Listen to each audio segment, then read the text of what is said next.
జోగులాంబ గద్వాల జిల్లా వివిధ గ్రామాల్లో చేపలకు దానా బదులుగా చికెన్ పేస్ట్ వేస్తున్న ఆంధ్ర వ్యక్తులు వివరాలు హైదరాబాద్, శంషాబాద్, మహబూబ్ నగర్ చికెన్ షాపుల నుండి ఈ చికెన్ వేస్ట్ వ్యర్థాలు సేకరించి వారానికి ఒకసారి చికెన్ వేస్ట్ మరియు మురిగిన గుడ్లు వాహనాల్లో ప్రతి సోమవారం తెల్లవారుజామున 3 నుండి 4 గంటల సమయంలో చేపల చెరువుల దగ్గర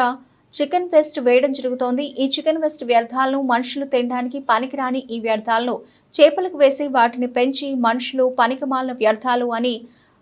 తృణీకరించిన ఆ వేస్ట్ వ్యర్థాలను తిరిగి మనుషులకు తినిపిస్తూ ప్రజల ఆరోగ్య జీవితాలతో ఆటలాడుకుంటున్న ప్రభుత్వ అధికారులు, చేపల పెంపకందారులు కాబట్టి ఈ అక్రమ చికెన్ వేస్ట్ వ్యర్థాలపై తగిన చర్యలు తీసుకోవాలని ప్రజలు కోరుకుంటున్నారు।